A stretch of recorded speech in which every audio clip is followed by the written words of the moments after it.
ধর্ম আমাদের ঐক্য, সম্পত্তি ইসলামের, সরকারের নয়, ব্যবসায়ীর রাজত্ব আমরা চাই না। এই ওয়াকাফ বিলের বক্তব্যটা শুধু মুসলমানদের জন্য নয়, ভবিষ্যতে দেখবেন ওয়াকাফ বিলের বিষয়টা শুধু ইসলামের জন্য থাকবে না। হ্যালো বন্ধুরা, আজকে আমরা কথা বলবো এমন একটি গুরুত্বপূর্ণ বিষয় নিয়ে যা আমাদের সবার জানা দরকার। সেটা হলো ওয়াকাফ বিল এবং আমাদের ধর্মীয় সম্পত্তির ভবিষ্যৎ। তো বন্ধুরা, আপনারা জানেন ওয়াকাফ মানে হলো আল্লাহর রাস্তায় দান করা সম্পত্তি। যেমন কেউ তার জমি দান করলেন মসজিদ নির্মাণের জন্য, কেউ দিলেন কবরস্থান বা ঈদগাহ মাঠের জন্য। এই ধরনের সম্পত্তিটি একবার ওয়াকাফ হলে সেটা ব্যক্তিগত মালিকানার বাইরে চলে যায় এবং হয়ে যায় আল্লাহর নামে, যেটা আর বিক্রি করা যায় না, দখলও করা যায় না। কিন্তু বন্ধুরা, আমরা আজকে এক ভয়ানক পরিস্থিতির মুখোমুখি।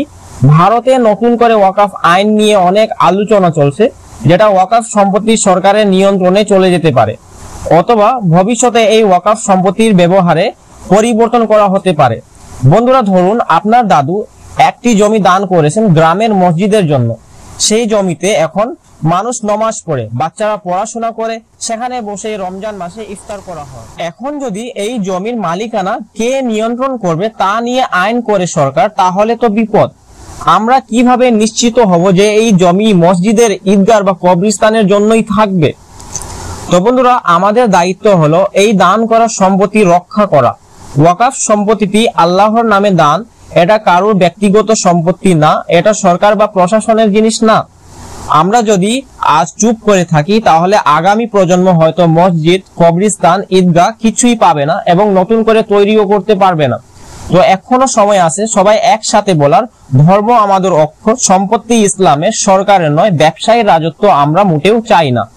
এবং বন্ধুরা, শেষে আমি আমার সমস্ত ভিউয়ার্সদের বলবো যে এই ওয়াকাফ বিলের বক্তব্যটা শুধু মুসলমানদের জন্য নয়, ভবিষ্যতে দেখবেন ওয়াকাফ বিলের বিষয়টা শুধু ইসলামের জন্য থাকবে না।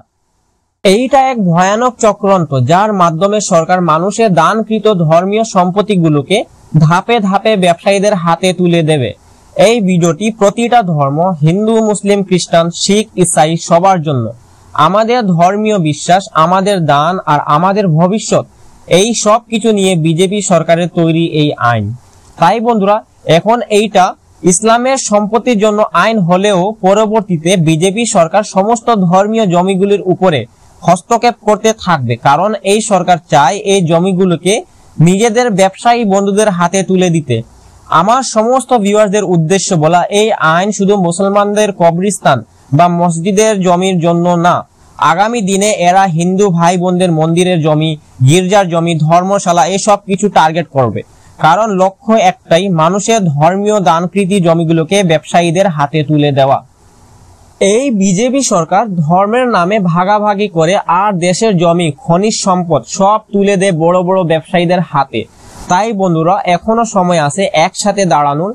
এটা শুধু মুসলমানদের লড়াই না, এটা ভারতের সব ধর্ম বিশ্বাসী মানুষের লড়াই। আমরা পশ্চিমবঙ্গের মানুষ, আমরা সব ধর্ম একসাথে থাকি, চলি। আমরা বিজেপি সরকারের এই চক্রান্ত বুঝি।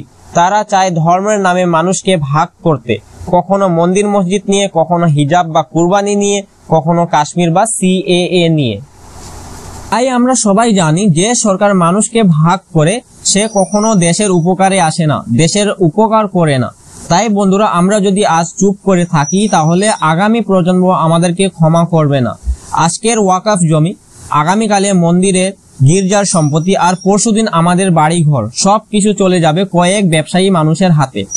আমরা সবাই মিলে বলি, ধর্ম আমাদের ঐক্য, সম্পত্তি আমাদের সমাজের, সম্পত্তি দেশের, সরকার এবং ব্যবসায়ীদের নয়, ব্যবসায়ী রাজত্ব আমরা চাই না। এই ভিডিওটি যদি আপনার ভালো লেগে থাকে তাহলে একবার হলেও শেয়ার করুন এবং সাবস্ক্রাইব করুন, যেন মানুষ আরো সচেতন হয়। আল্লাহ হাফিজ, জয় হিন্দ, জয় বাংলা, ধন্যবাদ।